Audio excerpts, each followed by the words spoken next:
J'avais 14 ans à l'époque, et nous venions d'emménager dans une maison que mon père avait louée pour son travail, dans laquelle nous allions passer environ 2 mois. Mes parents et moi étions ravis de voir à quel point elle était jolie, et nous avons rapidement vidé nos cartons.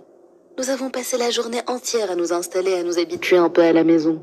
À 21h, je suis allée dans ma chambre pour me coucher, car j'étais exténuée par tout cet emménagement. Ma chambre avait un lit, un miroir, mon ordinateur et une armoire. J'ai éteint les lumières et je me suis mise au lit. Au milieu de la nuit, j'ai entendu un bruit étrange. Il venait de mon armoire légèrement ouverte. Je n'ai pas bougé, j'ai juste entrouvert mes yeux. Et ce que j'ai vu m'a instantanément glacé tout le corps. Depuis la légère ouverture, je pouvais voir un œil, ouvert plus largement que n'importe quel œil puisse s'ouvrir, m'observant. J'étais terrifiée, et j'ai sauté hors du lit en laissant échapper un hurlement de peur. J'ai couru vers mes parents, qui étaient assis dans le salon. Je leur ai raconté ce qui s'est passé et ce que j'avais vu. Et ma mère m'a prise dans ses bras pendant que mon père courait dans ma chambre pour regarder dans l'armoire. Il l'a précipitamment ouverte, mais il n'y avait rien du tout à l'intérieur, à part quelques vêtements.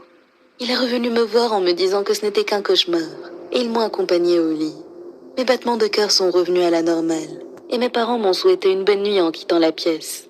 Avant de partir, ma mère m'a dit qu'elle laisserait la porte légèrement ouverte, pour laisser entrer de la lumière qui m'aidera à dormir. Mais après ce que j'avais vu, je ne pouvais pas fermer les yeux. J'étais bien trop effrayée pour ça. Était-ce vraiment mon imagination? Mon père avait vérifié l'armoire et je savais qu'il n'y avait rien. Mais je n'étais pas tranquille. J'ai essayé de m'endormir, mais avant de pouvoir le faire, j'ai installé mon téléphone en face de l'armoire désormais fermée, pour filmer toute la nuit. Je me suis dit que c'était comme un troisième œil surveillant l'armoire pendant que je dormais.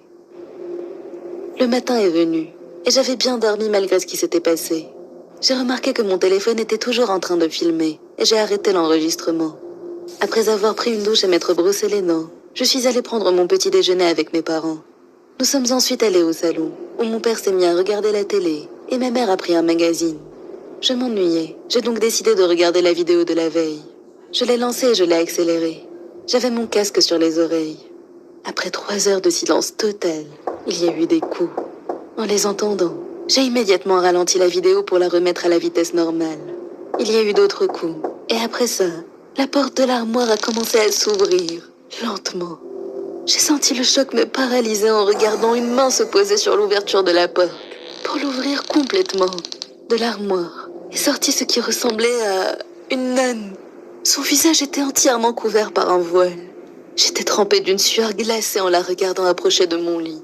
Puis elle a levé son voile, révélant un visage étonnamment beau. Elle souriait, m'observant sans bouger.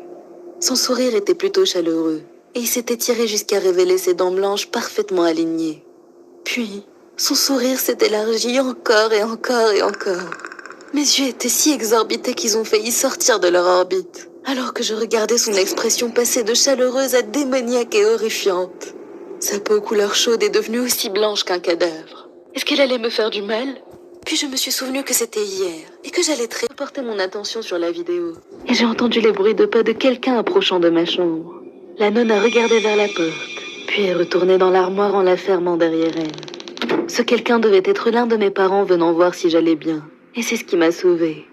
Après avoir montré la vidéo à mes parents, ils ont été complètement horrifiés par la chose. Et le jour même, nous avons quitté cette maison et prévenu son propriétaire, qui n'y a pas cru, même après avoir vu la vidéo. Il pensait que c'était moi qui l'avais faite pour leur faire une blague.